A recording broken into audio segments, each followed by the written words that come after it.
A paz do Senhor Jesus, meus queridos. Amém. Glória a Jesus. Eu estou falando.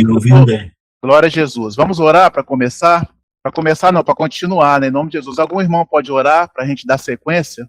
Glória a Deus. Pai fiel, Pai santo, eu te peço, Senhor Jesus, abençoa cada um poderosamente. Senhor, perdoa os pecados de cada um. Senhor, nos enche teu Espírito Santo, Pai. E nos guia, Senhor, cada dia mais. Em nome de Jesus. Amém. Glória a Jesus. Obrigado, irmão Pedro. Deus te abençoe.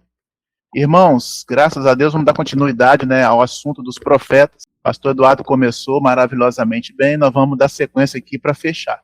Mas como já foi falado, irmãos, o volume dos profetas maiores, Ezequiel, Jeremias, Isaías, os irmãos sabem que é grande, né? Eles são profetas maiores porque o livro deles é maior e o ministério deles foi também maior, o tempo, né? Então é muita escritura para a gente falar em meia horinha, 30 minutos. Nós vamos dar só uma reflexão, na verdade, só um lembrete aos irmãos.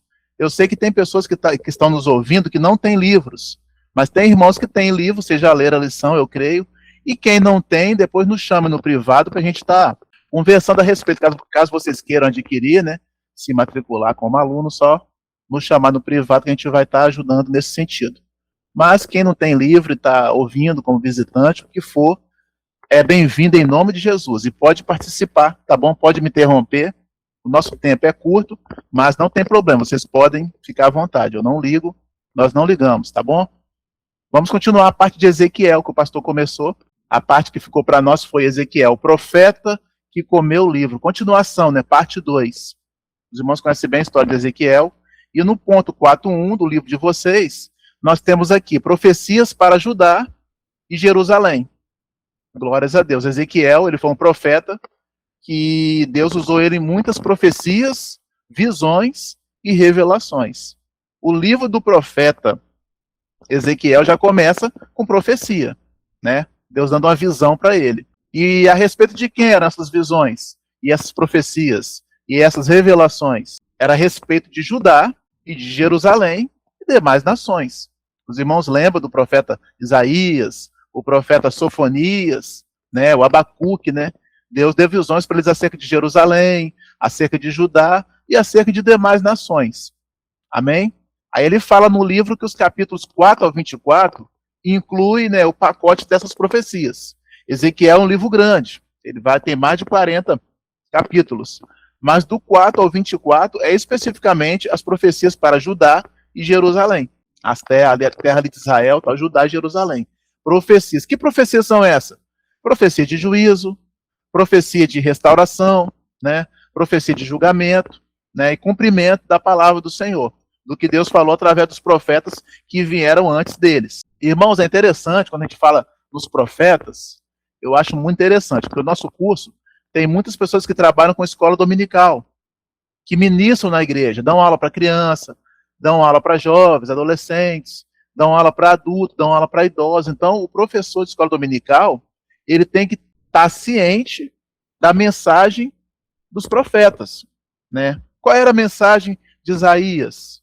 Qual era a mensagem de Jeremias? Qual era a mensagem de Ezequiel?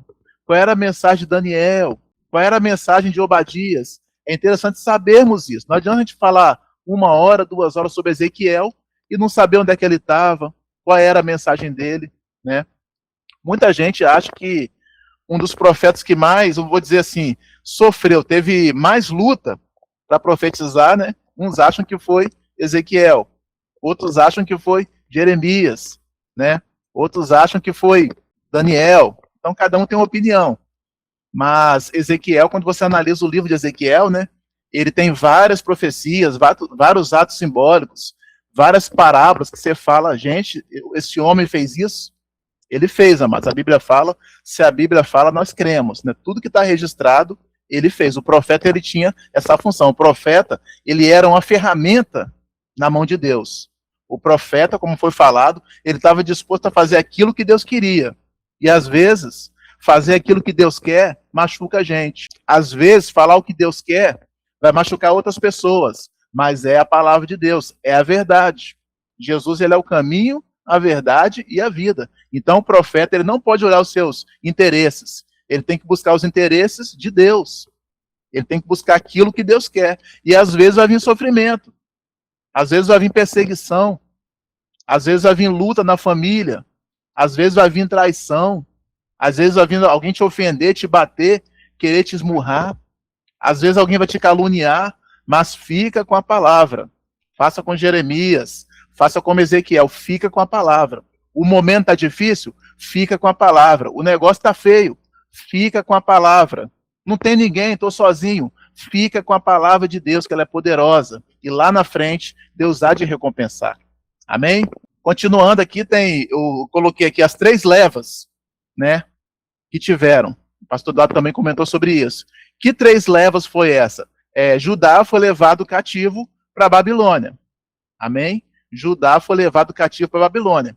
Então, na primeira leva que Nabucodonosor levou os judeus, estava o profeta Daniel e muitos jovens da nobreza, né? Sadraque, Mesaque, Abidnego, e também muita gente. Na segunda leva, foi mais outro grupo. E nesse segundo grupo, né, que foi o profeta Ezequiel. E na terceira leva, que foi em 586, foi o rei Zedequias, que foi levado, os irmãos já viram a história, né, foi levado amarrado e tal. E essas foram as 3 levas. Amém? 605, 597 a.C.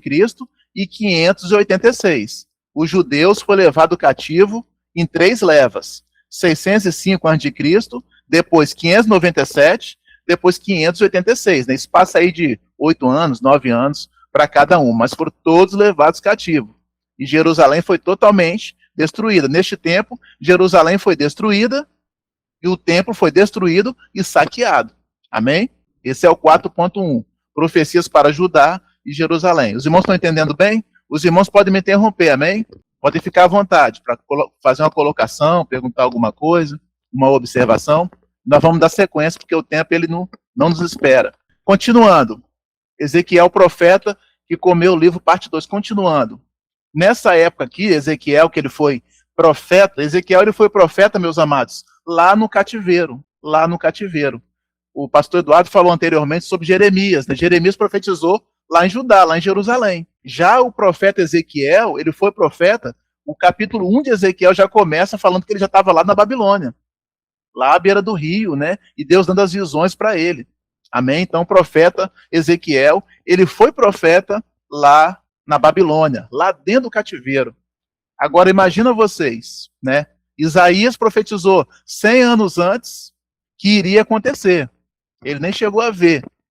Jeremias profetizou que iria acontecer alguns anos antes, né? Isaías foi 100 anos, Jeremias foi cerca de 30, 40, começou a profetizar que isso iria acontecer, e muitos não creram nele, principalmente o rei, né, que martirizou, né, que machucou, prendeu Jeremias, os próprios sacerdotes não concordaram com a palavra de Jeremias, mas aconteceu. Agora Ezequiel, Deus usa Ezequiel como profeta lá dentro do cativeiro, lá num lugar difícil.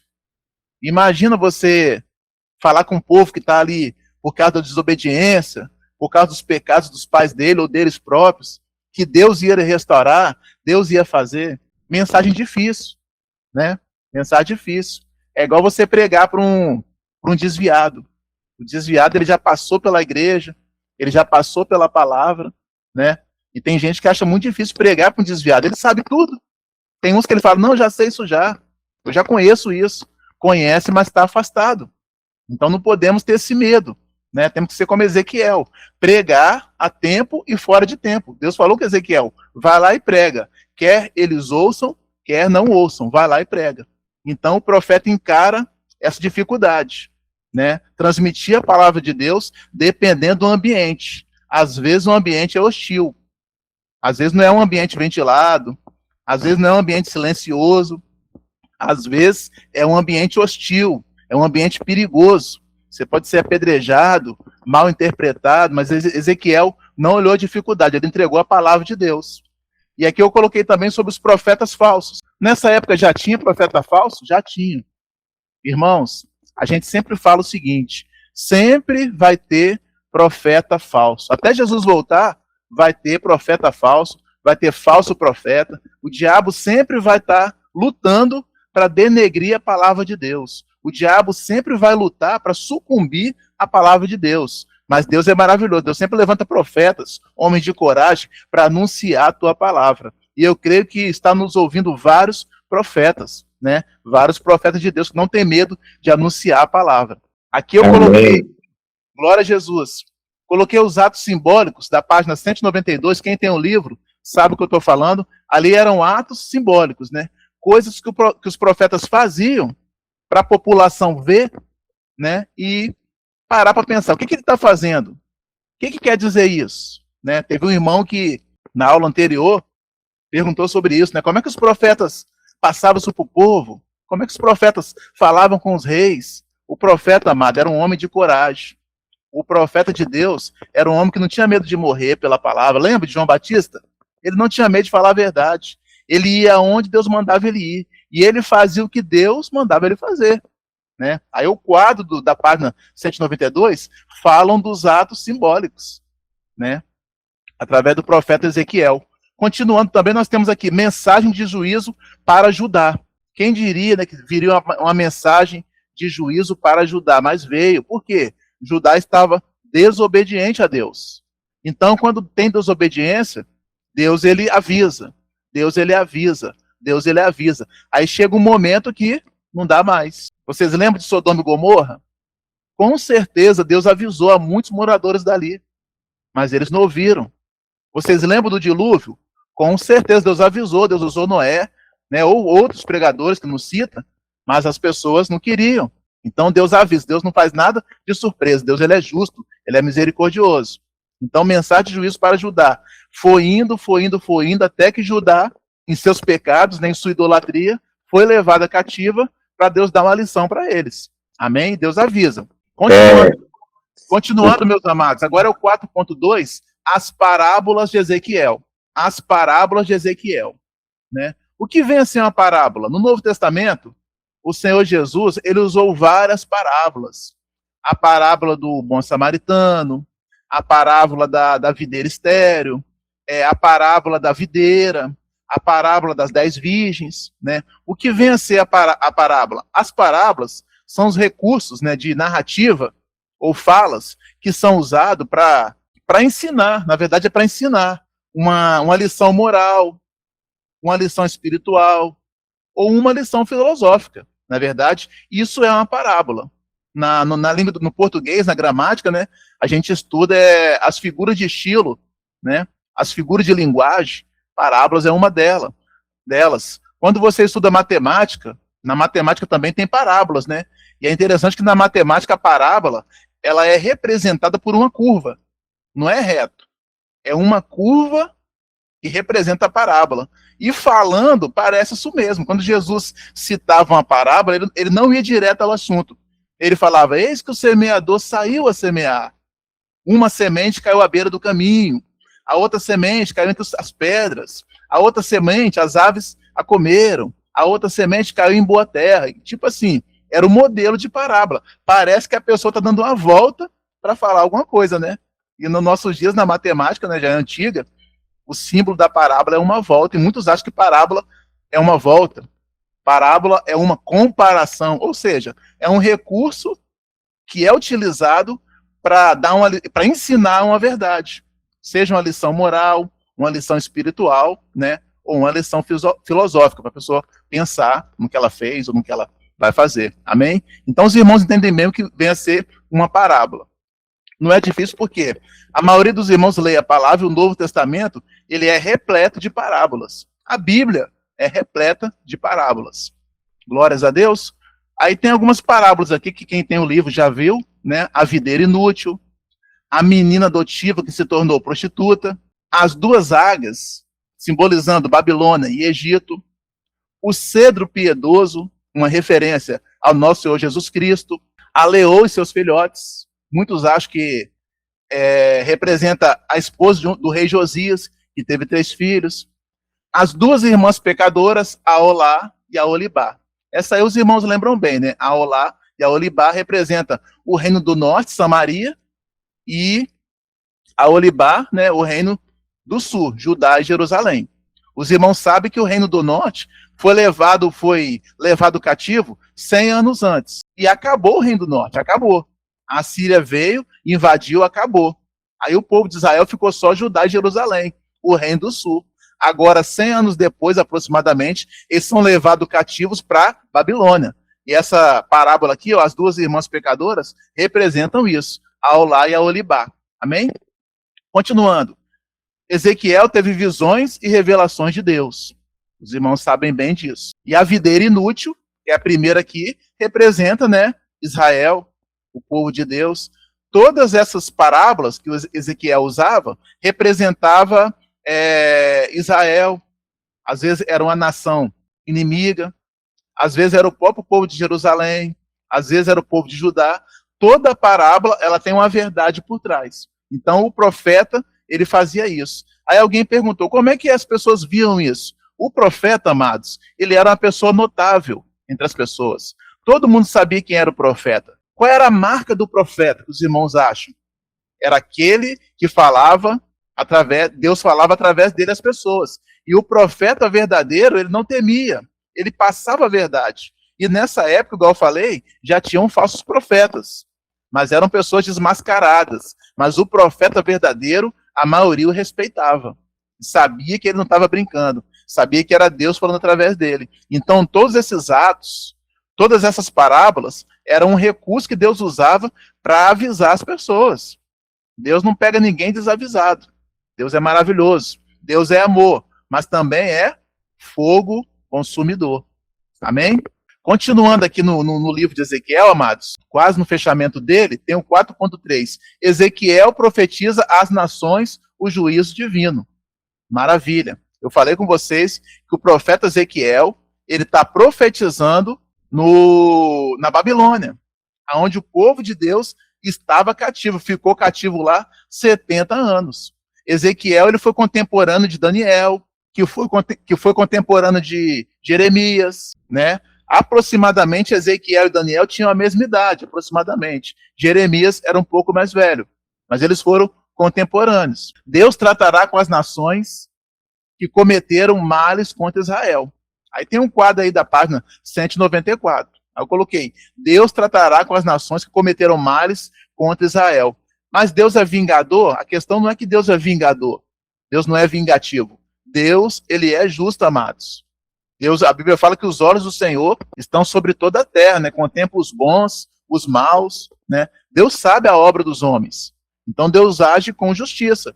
Então essas nações que fizeram mal a Israel, com certeza Deus tratou e Deus vai tratar.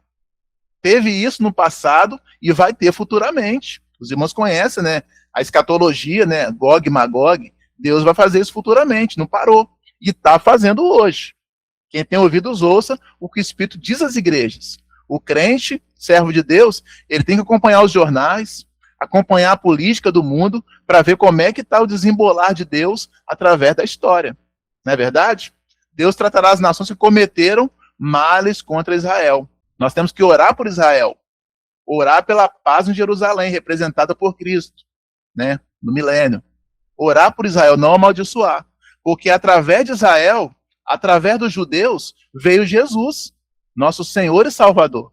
Então por que eu vou amaldiçoar os judeus? Ah, o judeu não presta. Para com isso. Através deles veio a palavra. Eles receberam primeiro a palavra do Senhor. Jesus foi judeu. Jesus morou em Israel. Jesus, ele cumpriu a lei. Jesus, ele, através dele, nós somos enxertados na videira verdadeira. Amém? A igreja é o Israel de Deus. Então, vamos abençoar e não amaldiçoar. Glória a Jesus. Os irmãos podem ficar à vontade, tá? Para me interromper. Agora tem os capítulos 33 a 48 apresentam bênçãos e restauração. Os capítulos 33 a 48, Ezequiel é um livro muito grande. É interessante você estar lendo a Bíblia, né, lendo o livro. Irmãos, o livro dos profetas são maravilhosos. Eu, particularmente, eu gosto muito da mensagem dos profetas, Ezequiel, Jeremias, mas são textos grandes. É muita coisa para comentar, a gente está só resumindo. Apresentam bênçãos e restauração.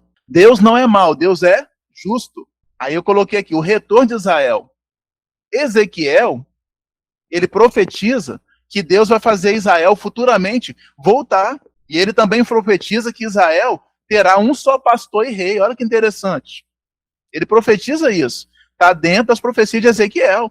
O retorno de Israel. Os irmãos sabem assim, qual a passagem mais famosa de Ezequiel? Quem pode falar? Aquela passagem de Ezequiel que todo pastor, todo pregador gosta de pregar. Alguém se arrisca? É aquela do Vale de Ossos Secos? O Vale de Ossos Secos. Essa aí ela é clássica, irmão Ivanildo. Todo pregador, quando ele chega em Ezequiel, parece que só tem aquele capítulo ali. Glória a Jesus, mas é maravilhoso. Mas ali o Vale de Ossos Secos representa Israel. A própria Bíblia fala, né? Ele explica, né? Esses ossos são Israel. Vocês, ainda que vocês morram, estejam secos, eu vou colocar vida, vou reviver. Porque essa é a vontade de Deus. Quem somos nós para questionar? O Vale de Ossos Secos representa Israel. E ao longo da história, Israel, eles estão voltando para a terra deles.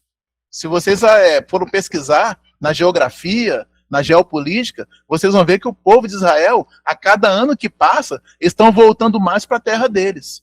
Pois tem judeu, meus queridos, existe judeu no mundo todo. Existe judeu na Europa, existe judeu na América do Norte, existe judeu na África, existe judeu na Ásia, espalhado pelo mundo todo. Então esses judeus, profeticamente falando, principalmente pelo profeta Ezequiel, eles retornarão à terra dele. Por quê? É promessa de Deus. É a palavra do Senhor. E vai se cumprir. Israel terá um só pastor e rei. Olha que interessante. Israel, ao longo da história, já teve vários reis. Todos falharam. Todos falharam. Eles rejeitaram o bom pastor. O salmista Davi escreve no Salmo 23, o Senhor é meu pastor, nada me faltará. Que maravilha. O Senhor é meu pastor, nada me faltará. Agora vem Ezequiel e profetiza que eles terão um só pastor e rei. Isso aqui também, amados, é uma alusão, né, ao milênio.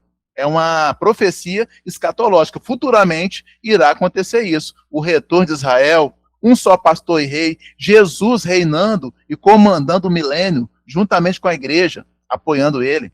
Amém, meus amados? E continuando aqui, nós temos, glória a Jesus. Aí a parte de Ezequiel, nós fechamos aqui.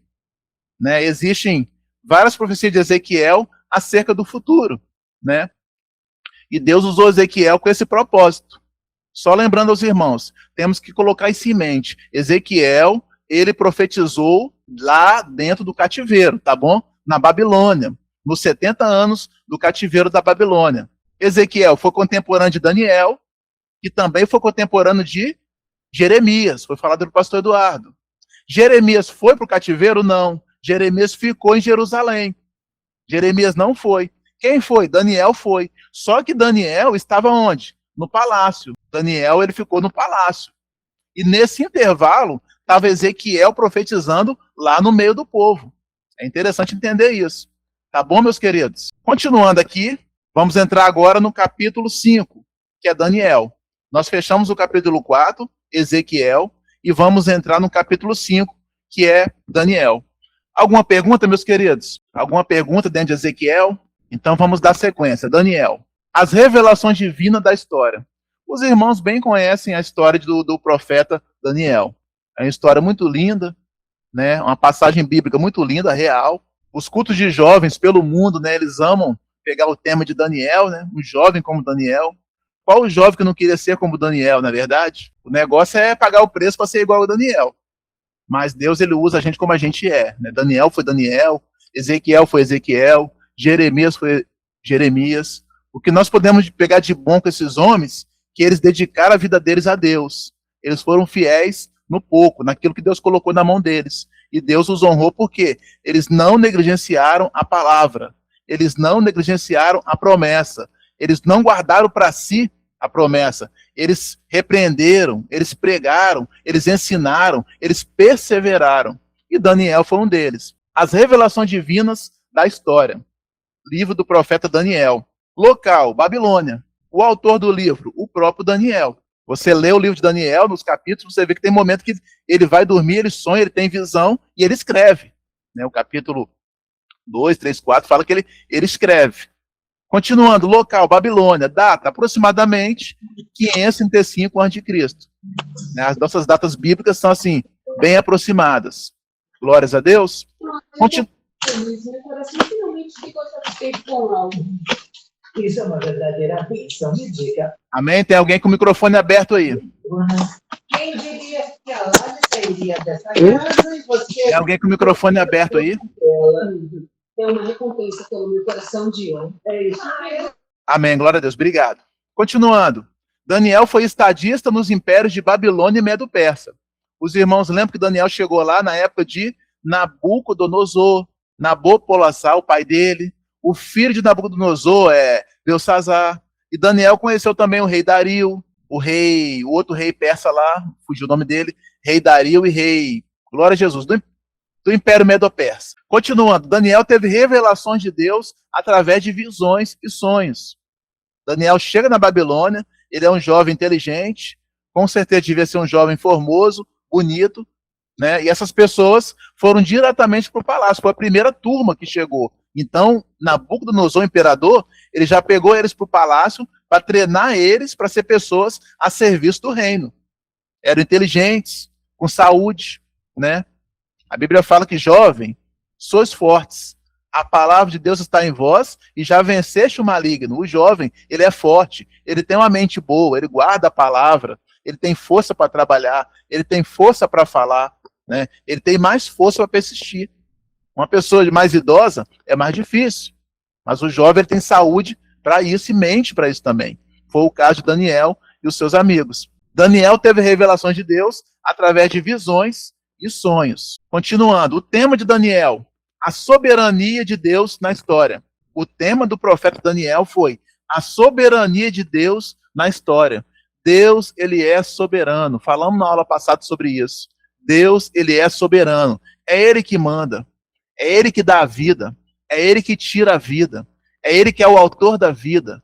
Todas as coisas foram feitas por ele. E sem ele, nada do que foi feito se fez. Aos Hebreus fala que todas as coisas estão nuas e descobertas diante de Deus. Então Deus, ele é soberano mesmo na história. A história comprova tudo o que Daniel falou.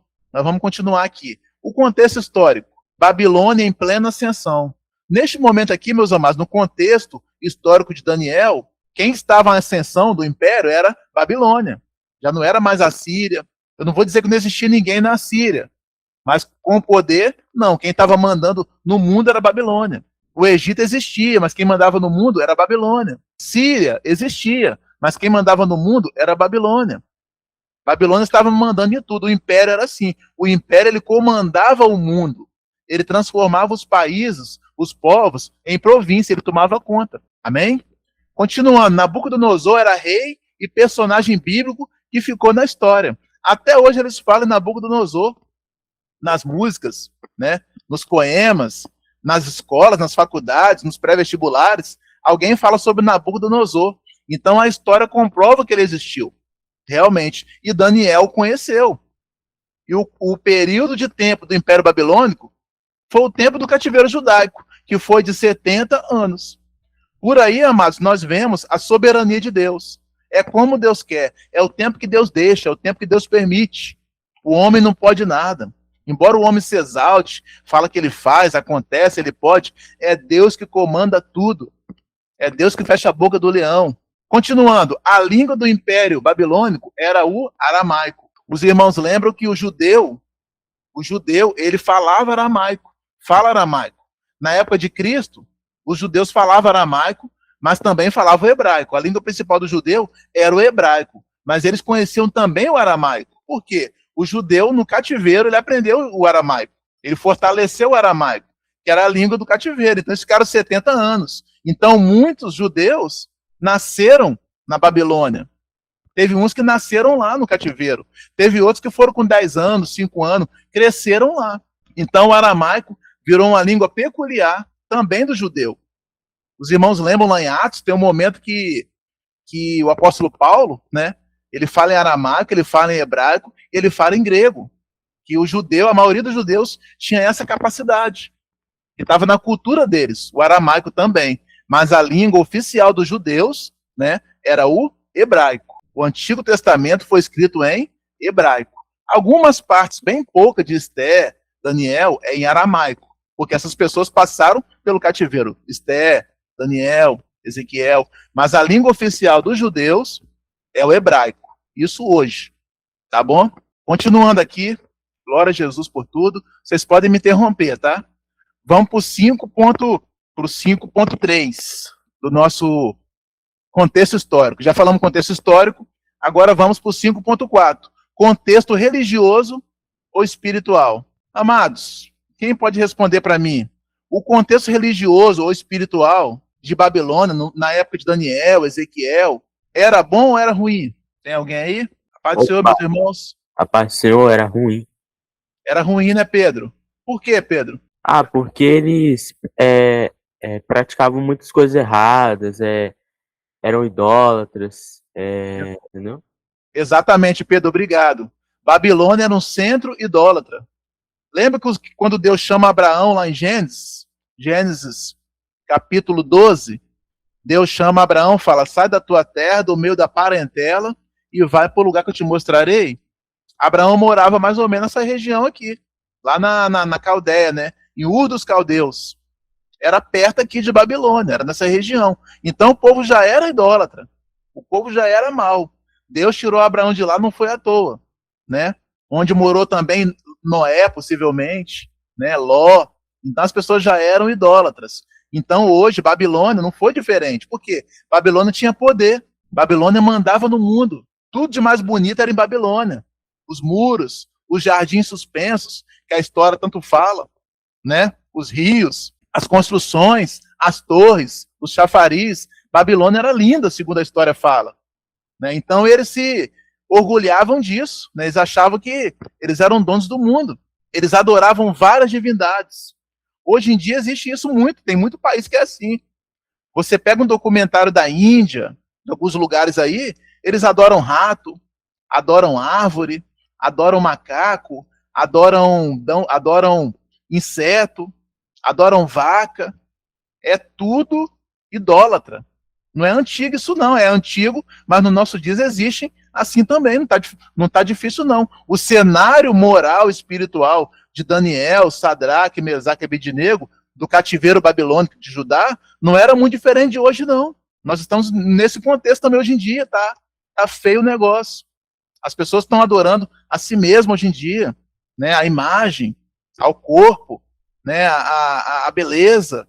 As pessoas querem mudar de sexo, querem mudar a boca, mudar o nariz, mudar a orelha, né? Querem mudar o cabelo, querem mudar a cor da pele. Não se contentam com aquilo que Deus fez. Não está diferente, não. Continuando, inclusive os nomes. Hein, pastor Dinas? Fica à vontade, Wendem. Pai do Senhor, Pai do Senhor, vamos ver que conseguimos ver que a idolatria, muitas das vezes, quando se fala idolatria, nós conseguimos enxergar aí que as pessoas pensam que é imagem de escultura, né? Que é apenas pode ser até um jogador de futebol, um cantor, mas o homem se idolatra, né? Ele idolatra seu ego, sua própria face. A idolatria, ela vem a partir sempre do homem, né? Exato. Depois ele vai se eternizando, né? Isso aí. Tudo aquilo que tira a dependência de Deus, tudo aquilo que tira a autonomia de Deus é idolatria. É idolatria. É idolatria. Meu dinheiro vai resolver. Minha inteligência vai resolver. Minha beleza vai resolver. A minha eloquência vai resolver. Eu falo bem, eu canto bem, vai resolver. Eu faço isso, eu faço aquilo. Ó o eu, ó o ego. Igual você falou, Yannis, né? É idolatria. Que Deus guarde nosso coração. A Bíblia fala, né? Guarda o teu coração, filho meu, né? De todas as coisas que você deve guardar, guarda o teu coração. Ou seja, a tua mente, teu entendimento, sempre submissa a Deus. Quando você fala de Daniel, olha que interessante. No capítulo 2, quando Nabucodonosor tem o sonho da estátua, ele fica doidinho, quieto, ninguém consegue interpretar. Daniel vai até ele. Daniel interpreta o sonho dele, mas eu acho lindo que Daniel fala bem assim, rei, me dá um tempo para Deus revelar. E o rei dá um tempo para ele. Ele vai orar, ele busca Deus. Ele não fala, não, eu sou ousado, eu sou judeu, eu sou hebreu, eu tenho a palavra, eu tenho o dom, eu preguei para 5.000 pessoas. Não, Daniel fala, Deus, rei, me dá um tempo para Deus revelar. E ele vai até Deus, ele ora, Deus dá a revelação sem o Nabucodonosor contar para ele. O rei não contou. Deus revelou para ele sobre a estátua. E Daniel volta lá, Olha que interessante, coisa linda, a humildade de Daniel. Ele fala bem assim, ó, rei, quem revelou isso não fui eu, não. Foi o Deus que criou tudo. Ele exalta Deus. A sabedoria não é dele. Ele fala, ó, Deus ele é Deus dos sábios. Ele é Deus dos entendidos. Ele dá sabedoria aos sábios e dá entendimento aos entendidos. O que Daniel fala com o rei? Rei, se você conhecer um sábio, a sabedoria não é dele, é de Deus. Ele exalta Deus naquilo que Deus faz. Isso é lindo, né? Ele atribui toda a glória e toda a honra a Jesus. Tem pessoa que qualquer coisinha ele já muda, né? É convidado para pregar em 4 igrejas, já se acha o tal. É convidado para dar uma palavra, já se acha um youtuber aí, um coach, né? Misericórdia, irmãos, né? Que ele cresça, que Jesus cresça e a gente diminua cada vez mais, assim como Ezequiel, como Jeremias, como Daniel. A Deus pertence a interpretação, a glória e o poder. Continuando, apesar do cenário caótico e idólatra, surgiram as sinagogas. O livro de Daniel fala. O que eram as sinagogas? O povo estava cativo no Egito. Os judeus estavam cativos no Egito. Deus avisou através de Jeremias e aconteceu. Ficaram 70 anos. Só que no Egito era uma idolatria só. E o judeu, né, nesse momento, ele viu que estava ali por causa dos pecados, das falhas, mas sempre tem um remanescente fiel. Ezequiel é um exemplo. Daniel é um exemplo. Jeremias era um exemplo. Apesar de Jeremias não ter ido, mas Daniel estava lá, Ezequiel estava lá. Eles eram crentes, serviam a Deus. Sadraque, Mesaque, Abednego, né, ou Ananias, Azarias, eles serviam ao Senhor. Então surgem as sinagogas. O que eram as sinagogas? Eram uma espécie, uma igreja. Eram centros, umas reuniões que eles faziam, onde era ensinada a palavra. Eles preservaram a lei do Senhor, porque o judeu tinha a lei de Moisés. Ele conhecia que só há um Deus. E em meio àquele caos horrível que estava lá, eles se separavam para lembrar da lei de Moisés, da Torá, da lei de Deus. Olha que coisa linda. Lembrar dos Salmos, lembrar do Êxodo, do Gênesis, lembrar das peregrinações, das batalhas de Josué, né? Eles sentavam lá para meditar na palavra e aprender. Foi preservado a lei do Senhor. Aí surgiram as sinagogas, porque não tinha mais templo. Onde ficava o templo deles? Lá em Jerusalém. Mas o templo ele foi o quê? Destruído. Não tinha templo na Babilônia. Tinha templo pagão, templo de demônios. Mas o judeu queria um lugar para lembrar a palavra, meditar na palavra, lembrar do Senhor. Aí surgem as sinagogas, ou sinagogas, né? As nossas igrejas hoje, os modelos, veio tudo das sinagogas, né? O modelo delas, entendeu? Surgiram as sinagogas. No tempo de Jesus, tinham várias sinagogas, né? O Jairo, ele era um dos principais. O Jairo, que Jesus curou a filha dele, ressuscitou, Jairo, ele era um dos principais de uma sinagoga, que tinham várias, né? Hoje no mundo, tem várias sinagogas por todo o mundo. Na Europa tem, na América tem lugar que tem sinagoga. É um lugar onde o judeu vai lá, né, para meditar na palavra, né? É um culto que eles fazem, né, na verdade. É tipo um devocional, tipo o nosso devocional. Temos feito devocional? O que é o devocional? É aquele tempo com Deus em casa, é aquele tempo com a palavra, aquele tempo orando. Porque se você deixar, daqui a pouco você esquece a devoção, você esquece a sua sinagoga espiritual e você entra no sistema. Você cai no sistema de Babilônia. Você cai no ritmo de Nabucodonosor. Só televisão, só internet, só Instagram, só novela, só série, só Netflix. E a palavra dando teia de aranha. A palavra amarelando. Não ora mais, não jejua mais. Não medita na palavra, não quer estudar, não quer aprender. Escola dominical só vou à noite. Cuidado, amados, cuidado. Em meio ao cenário caótico e idólatra, os judeus no cativeiro babilônico buscaram a Deus através das sinagogas. E assim a lei de Deus foi preservada. Como é que a palavra é preservada em meu coração? Através da assistência aos cultos, através da escola dominical, através das visitas, através da comunhão com os irmãos, dos trabalhos, através dos cultos ao ar livre, através dos evangelismos. É assim que a gente mantém a lei de Deus em nosso coração viva, até que ele volte. Amém? Continuando aqui, no cenário, no ponto 5.5, temos aqui, né, análise dos principais aspectos do livro de Daniel. Glórias a Deus. Quanto tempo nós temos aqui? Tá bom ainda. Entendi. Hein, presbítero? Pode falar, meu querido. O Cagliari, o Pedro, está querendo fazer uma pergunta aí. Fica à vontade, perdão, não olhei a mãozinha aqui não. Aqui eu queria perguntar, então quer dizer que eles usavam as sinagogas como uma forma de preservar o ensino da lei, né, naquela época. E isso se aplica na nossa vida também hoje. Nós devemos usar os nossos devocionais, às vezes o nosso tempo que a gente tem com Deus para ter mais intimidade com Ele. Glória a Deus, Pedro. Muito bom, é perfeitamente isso aí que você falou. Certíssimo, correto. Guardei a tua palavra no meu coração para não pecar contra ti. A palavra de Deus, ela é poderosa. Ela é poderosa. A palavra de Deus é Deus falando com a gente. É Ele mantendo viva a promessa. Ele falando, o que eu falei está acontecendo. O que eu falei vai acontecer. O que eu falei vai se cumprir. Está se cumprindo. Fica firme. A palavra de Deus, ela é viva e eficaz. Né? A palavra de Deus é a verdade. Pode falar, Fabiano Massaro. Amém. Bem, presbítero, a respeito das sinagogas ainda, porque, pelo jeito, Babilônia, ela não intervinha na espiritualidade ou na religiosidade de cada povo, né, para não haver insurgência, no caso. E a sinagoga, ela surgiu, foi uma ordenança de Deus junto aos profetas para poder aconselhar o povo a fazer, ou foi só uma necessidade deles mesmo? Fabiano, na verdade, os dois, né? Os dois. Com a necessidade vem a iniciativa, não é verdade? Você lembra da época da Covid? Que muitas igrejas não abriram, né? Aí começou alguns cultos em casa. Era a necessidade, né? E era o único jeito. Aí você comentou que Babilônia não proibia. Não proibia. Não proibia. Eles adoravam tudo. Pode adorar a árvore, o pedaço de pau, o rato, o cachorro, né? O sol, a lua, desde que você prestasse reverência ao império, pagasse seus impostos, né? Era desse jeito. Era mais ou menos como Roma comandava o mundo, entendeu? Obrigado, Fabiano. Amém, meu querido, amém. Aí, continuando, o livro de Daniel, né, análise dos primeiros aspectos do livro de Daniel. Ele tem duas divisões, do capítulo 1 ao 6, que é a parte histórica, e do capítulo 7 ao 12, que é a parte profética.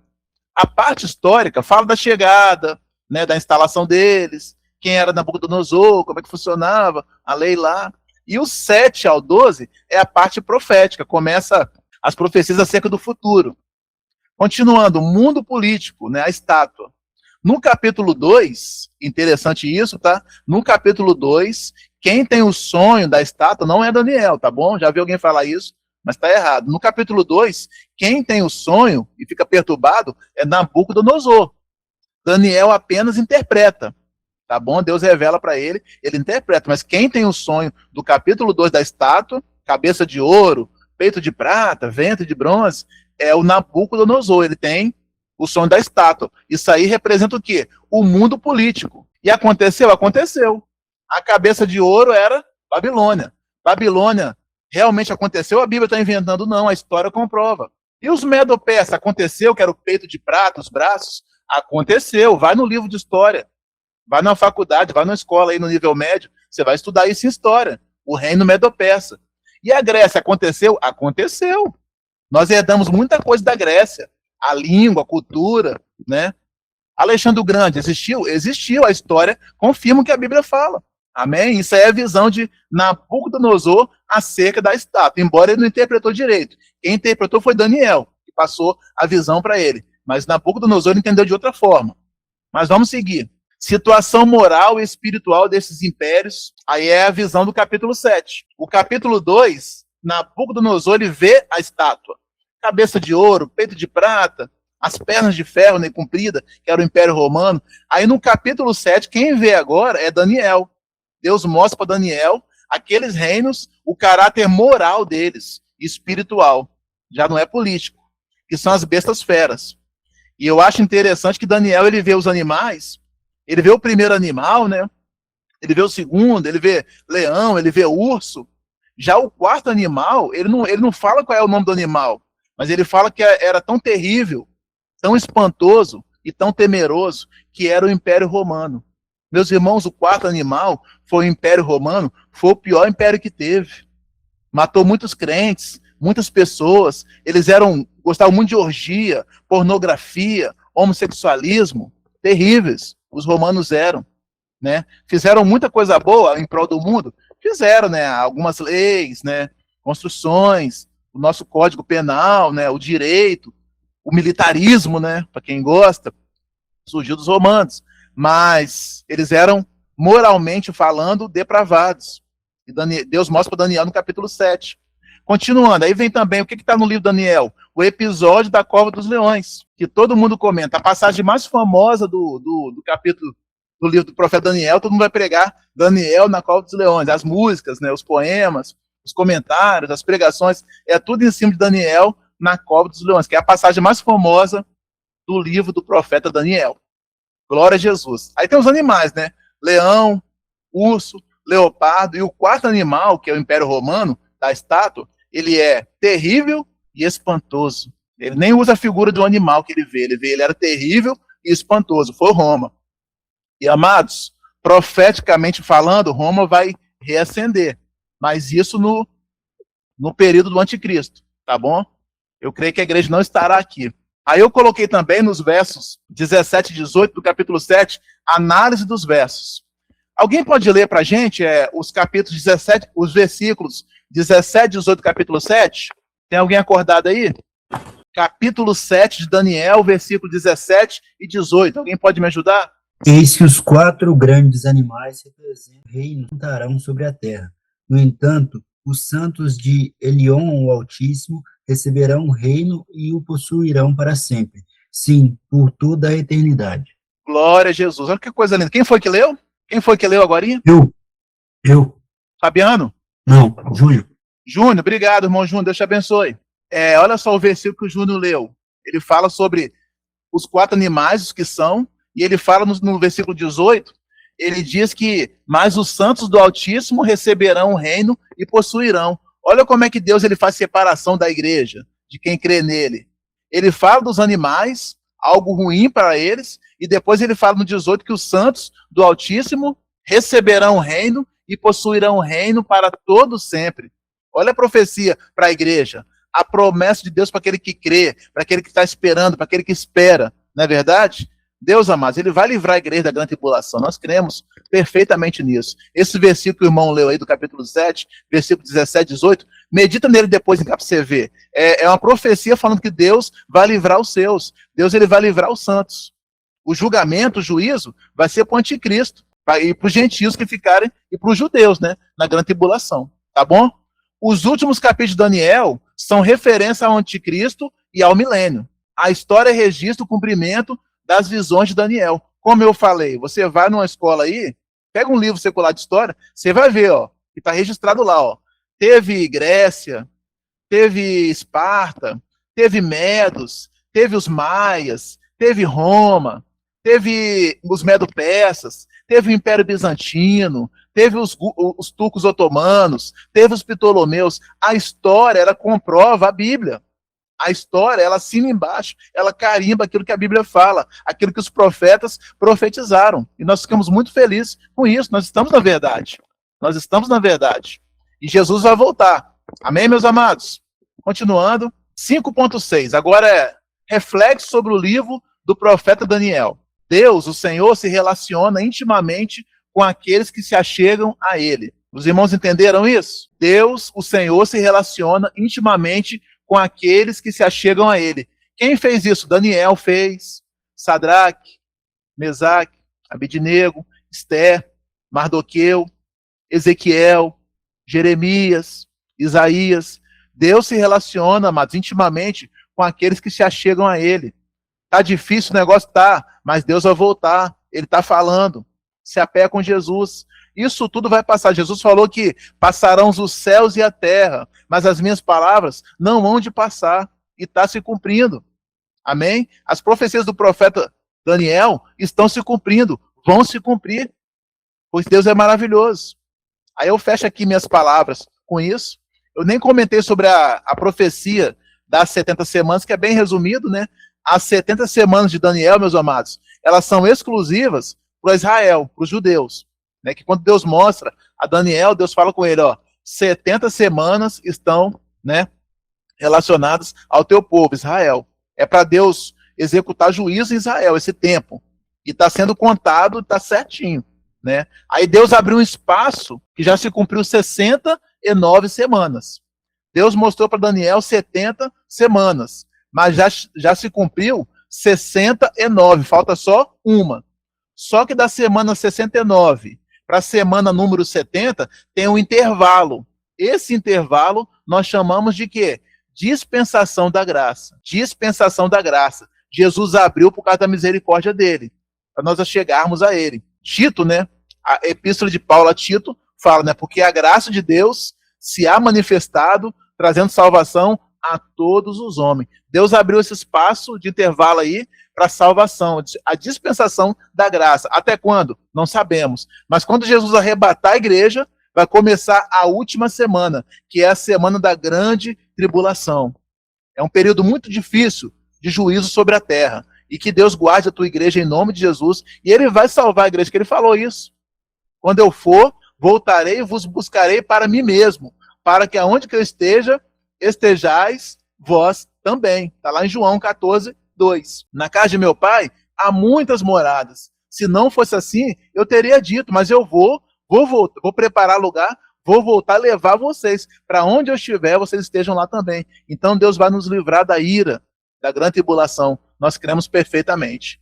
Que Deus abençoe os irmãos em nome de Jesus, que possamos fortalecer o nosso relacionamento com Deus, meus amados. Os dias são maus, mas Deus é maravilhoso. Alguma pergunta?